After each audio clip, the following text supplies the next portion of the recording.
थोड़ा सा मतलब लोग अपनी स्किन को लेके बहुत ज्यादा मतलब ऐसे होते हैं कि बहुत ज्यादा सोचते हैं और बहुत ज्यादा केयर करते हैं, तो फेस वॉश एक बड़ा इंपॉर्टेंट एलिमेंट होता है आई थिंक सर इसमें, जिसमें आपने चारकोल के बारे में थोड़ा सा बताया था पहले, लेकिन मार्केट से लोग यूज करते हैं तो कई लोग हिमालय यूज करते हैं, कई लोग क्लीन एंड क्लियर यूज करते हैं, कई लोग गार्डनियर यूज करते हैं। मैंने भी सर यूज किए बहुत सारे फेस वॉश, लेकिन मतलब हमेशा कभी भी ऐसा नहीं था कि बहुत सेटिस्फैक्टरी रिजल्ट उनके थे। पर लास्ट 5 मंथ से जब से दार्जिलिंग 9 का फेस वॉश यूज करना स्टार्ट किया है, ऑसम रिजल्ट्स मिले हैं सर, बहुत बढ़िया रिजल्ट्स मेरे को मिले हैं। तो उस चीज में क्या सर मतलब लोगों को किन बातों का ध्यान रखना चाहिए, एंड किस तरीके से दार्जिलिंग 9 का फेस वॉश, हिमालय आज क्लीन एंड क्लियर, एंड जो मार्केट में गार्डनियर इतने सारे डिफरेंट डिफरेंट केमिकल्स के साथ जो फेस वॉश है उनसे बहुत अलग है एकदम? देखिए, हिमालय का फेस वॉश अच्छा फेस वॉश गिना जाएगा अगर रिजल्ट की दृष्टि से देखें, note with the ingredient base. Ingredients में जाएंगे तो आप देखेंगे कि उन्होंने अपना 4-5% डिस्क्लोज किया, बाकी का वो डिस्क्लोज नहीं करते बेस में क्या डालते हैं, राइट? ओके। लेकिन अगर आपको दार्जिलिंग का बेस्ट रिजल्ट चाहिए तो मैं बताता हूँ सिंपल, आप पूरे दिन का डर्ट एंड डस्ट चेहरे पे लेके आते हैं, रात को आप चेहरा चारकोल फेस वॉश से धोइए और सुबह अपना चेहरा ग्लूटाथियोन फेस वॉश से धोइए। 1 महीने के अंदर आपको मिरेकलस रिजल्ट आए, क्योंकि रात को पोल्यूशन हटा दिया तो पूरा स्किन आपका विजुअलाइज इंपैक्ट छोड़ेगी, रिपेयर हो जाएगी रात को, और सुबह ग्लूटाथियोन करके जाएंगे तो चेहरा मॉइस्चराइज रहेगा, ब्राइटन करेगा और स्किन की क्वालिटी बढ़िया हो जाएगी एंटीऑक्सीडेंट। अगर इस कॉम्बिनेशन से प्रोडक्ट यूज करेंगे तो will get great results. Yes sir. और सर मार्केट में ऐसे क्या एलिमेंट्स फेस वॉश के अंदर होते हैं जो मतलब हमने या खरीदने से पहले देखने चाहिए, या जो हमें ध्यान में रखने चाहिए थोड़ा सा? SLS, SLES, डाइमेथिकोन, DMDM हाइड्रेनेशन, आपका काफी सारी चीजें हैं, पैराबेंस, मिथाइल पैराबेंस, ट्राइक्लोसन्स, आपकी ये सारी चीजें हैं जो आपको फेस वॉश में देखनी चाहिए कि नहीं होना चाहिए। Main is SLS, SLES, sodium L'Oreal sulphate, sodium L'Oreal ether sulphate, ये तो एक नजर जरूर ही देखना चाहिए। और अगर ये नहीं लिखा है तो इसकी वजह कोको ग्लूकोसाइड लिखा होना चाहिए। अगर कोको ग्लूकोसाइड भी नहीं लिखा, ये भी नहीं लिखा, इसका मतलब बंदे ने हाइड कर दी ये चीज। Okay sir. और छुपाया उसी को जाता है जो सस्ता और बेकार हो। ठीक है सर। Yes sir. सर एक मतलब थोड़ा सा मतलब लाइक फेस वॉश से भी ज्यादा इंपॉर्टेंट जो मुझे लगता है कई बार, और मैंने कई बार लोगों को देखा है मतलब उस चीज के लिए बहुत परेशान होते हो, बालों की समस्या सर बहुत लोगों के साथ होती है।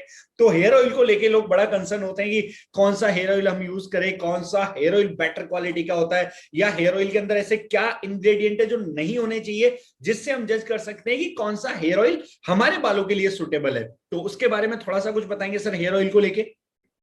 अपने बालों के लिए कौन सा तेल सुटेबल है? सारे नेचुरल तेल अपने बालों के लिए सुटेबल है, सभी, चाहे वो नारियल का है चाहे सरसों का है, सभी तेल सुटेबल है, मस्त है एकदम रापचिक। लेकिन अब एक कॉमन क्वेश्चन है, तेल हैं कितने? सबसे पहले तो पब्लिक से पूछिए प्रोडक्ट का नाम क्या है? Oil, hair oil. Hair oil, Hindi में बालों में लगाने का तेल, बालों का तेल।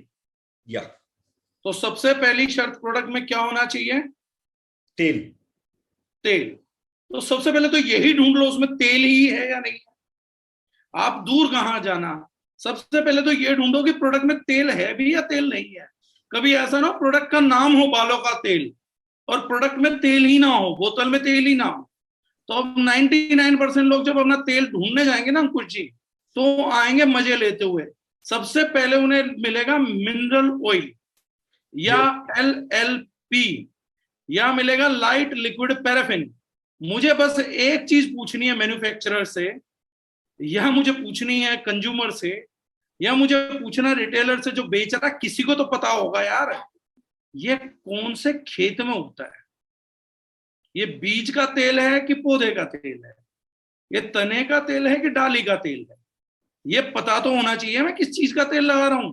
जैसे पहले मेरी मदर मुझे लगाती थी गांव में सरसों का तेल, तो मुझे समझ आता था जो पीली पीली खेत में उगती है उसके बीजों का तेल है, समझ आया। फिर आने लगे पैराशूट का तेल, तो मुझे समझ आ गया नारियल का तेल है, पड़ता भी था तो नारियल का तेल था, तो मुझे याद गोल गोल सा उसका तेल है।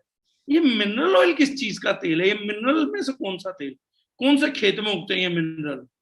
तो बाद में आपको पता लगेगा जब तेल निकाला जाता है क्रूड ऑयल, उससे पेट्रोल अलग किया जाता है, डीजल अलग किया जाता है। तो पेट्रोल डीजल निकालने से एक वेस्ट प्रोडक्ट बनता है जिसका नाम है लाइट लिक्विड पैराफिन या LLP या मिनरल ऑयल लोगों को वो दे दिया जाता है बालों में लगाने के लिए। जब मशीनों की ग्रीसिंग होके जब बच जाता है तो कंपनियां ले आती हैं कि हमारे को दे दो, तेल ही तो है, लोग लगा ही लेंगे, उन्हें क्या पता पेट्रोल है, कोई पढ़ाने लिखाने वाला तो उनको है नहीं। अब कंपनियां क्या करती हैं, आप पढ़ना 70% 80% ये LLP डालेंगी, मिनरल ऑयल डालेंगी, लाइट लिक्विड पैराफिन डालेंगी, उसके बाद 10-11% वेजिटेबल ऑयल डालेंगी। बोतल पे लिखा हुआ आलमंड ऑयल, बादाम का तेल, 70% मिनरल ऑयल, 11% वेजिटेबल ऑयल। उस वेजिटेबल के 11% में कहते हैं इसमें भी 3 तेल है, बताऊंगा नहीं कितना परसेंट, छुपा क्यों रहा भाई, बता 9% है 10% है। उसमें बोला इसमें भी 3 तेल है, नारियल का तेल, सरसों का तेल और थोड़ा बहुत बादाम का भी मिलेगा तुम्हें, चाहे 2 बूंद मिले। उसके बाद लिखा होगा perfume, perfume is 1% of the product. बन गया जी तेल बालों का। अब ये बालों का तेल है कि बाल उड़ाने का तेल है, ये मुझे आज तक समझ नहीं आया। मुझे आज तक पता ही नहीं लगा, जब तुम पेट्रोल पे चलते ही नहीं हो, तुम्हारा इंजन ही नहीं है, तो बालों में पेट्रोल लगाते क्यों हो, करना क्या बालों में पेट्रोल लगा के, तुम्हारे इंजन में तो धक धक आवाज आने नहीं वाली। अब 99% लोग इसी को तेल समझ के यूज किए जा रहे हैं। और कुछ कंपनियां तो मुझे, मैं सीरियसली बताऊंगा अंकुश जी, मतलब एक होती है घटिया कंपनी, एक होती है महा घटिया कंपनी, एक होती है जिसको घटियापने में नाम ही नहीं दे सकता, मेरे पास वोकैबुलरी नहीं है। मैंने उनके तेल देखे, वो एक्स एंड एक्स तेल बता के बेचते हैं उसे। 99% मिनरल ऑयल, 1% जो है खुशबू, मतलब उनका ऐसे डिसेंडिंग ऑर्डर में लिखा रहता है, तो पहले लिखा मिनरल ऑयल, फिर लिखा परफ्यूम, यानी 1% परफ्यूम, 99% मिनरल हो गया, और फिर 1% से भी कम में आलमंड ऑयल या टी ट्री ऑयल या कुछ भी। अरे भाई ये भी एहसान क्यों करा, मतलब तेल को ऐसे सूंघा दिया कि तू सूंघ जा, तेरा नाम टी ट्री रखना है मैंने, तो तू सूंघ तो ले टी ट्री। और पब्लिक लगा रही है, हम जी टी ट्री लगा रहे हैं, टी ट्री लगा रहे हैं।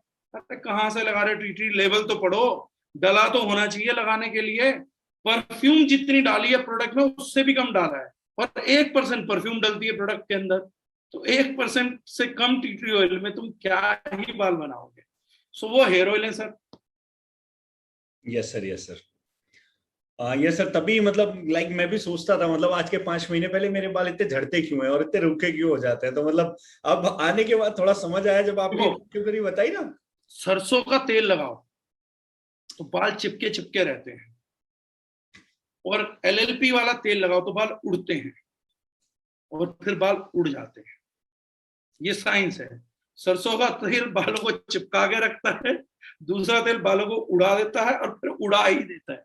तो ये दुनिया ऐसे थोड़ी ना गंजी घूम रही है पिछले 20 सालों में, उससे पहले थोड़ी ना घूमते थे गंजे। ये गंजे तभी से आए जब से LLP आया है। चेक कर लो मेरी बात को, बूढ़ों के साथ बैठो और पूछो कि पहले भी इतने गंजे थे, कहेंगे अरे पहले तो दिखते ही नहीं थे गंजे, तो अब कैसे आए, अब बाल उड़ते हैं, ऐसे तेल लगाते हैं जिससे बाल उड़ते हैं, यही सच्चाई है। Yes sir, yes sir, thank you so much sir. Sir तो ये मेन प्रोडक्ट्स थे जो हमारे हो गए सर, जिसके भी पे आपने बताया सर। एक लास्ट प्रोडक्ट और मैं आपसे जरूर पूछना चाहूंगा, हालांकि ऑलरेडी टाइम बहुत हो चुका है, लेकिन 5 मिनट का टाइम देके अगर उस प्रोडक्ट के बारे में आप थोड़ा बताएं सर, शैम्पू को लेके, क्योंकि कई सारे लोगों का कंफ्यूजन होता है सर। मैं भी यूज करता था, तो मैं तो मतलब पहले हेड एंड शोल्डर यूज कर लिया, चलो ठीक है, 1-1.5 महीने सही लगा, बाल तो सभी से टूटने, तो हेड एंड शोल्डर के बाद क्लीनी प्लस यूज कर लिया, चलो क्लीनी प्लस से भी कुछ नहीं हो रहा, तो सनसिल्क यूज कर लिया। इस तरीके से मतलब कितने शैम्पू पता नहीं चेंज किया, और मतलब लाइक मैं खुद परेशान हो गया था कि किस तरीके से जाके ये सब सही होगा। लेकिन फाइनली सर अभी मतलब लाइक बहुत अच्छे रिजल्ट्स हैं, और मैं खुद बहुत सेटिस्फाइड हूँ डैंड्रफ को लेके, हेयर फॉल को लेके, सारी चीजों को लेके। तो शैम्पू को लेके थोड़ा सा बताएंगे सर कि शैम्पू में लाइक शैम्पू जब हम सेलेक्ट करते हैं, शैम्पू जब खरीदते हैं, तो किन बातों का ध्यान हमें रखना चाहिए, कौन से एलिमेंट हमें चेक करने चाहिए एटलीस्ट। सर देखिए, lack of education is again, shampoo is a market of lack of education. हमारे को बालों को शैम्पू कब करना चाहिए, हमें तो ये बेसिक ही चीज नहीं पता। कौन सा करना चाहिए वो अलग बात है, कब करना चाहिए वही नहीं पता। हर किसी के बाल अलग अलग हैं, किसी के कर्ली हैं, किसी के स्ट्रेट है, किसी के ऑयली हैं, किसी के ड्राई हैं। शैम्पू तब यूज करना चाहिए जब बाल एक दूसरे में उलझ के चिपकने लगे। टैंगलिंग ऑफ हेयर्स बताती है कि आपको बालों को धोने की जरूरत है, उस टाइम भी हमें नेचुरल धोना चाहिए। अब जिस टाइम पे डैंड्रफ प्रॉब्लम मुझे लगता है मोर देन एनीथिंग शैम्पू की प्रॉब्लम है। स्कैल्प में मैं बार बार ऑयल रिमूव किए जा रहा हूँ, शैम्पू का मतलब बालों से ऑयल को रिमूव करो।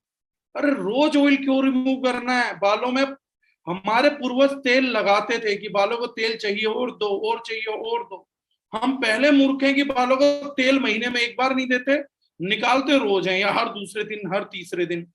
तो शैम्पू वो यूज करना चाहिए जो माइल्ड हो, नेचुरल हो, फ्रीक्वेंसी लिमिटेड हो, जिसकी एजुकेशन आपके पास हो, और एसएलएस ना हो, एसएलएस ना हो, डीएमडीएम हाइड्रोनेशन ना हो, आपका पैराबेन्स ना हो, ये सब चीजें। और बाकी एक बड़ी लंबी लिस्ट है।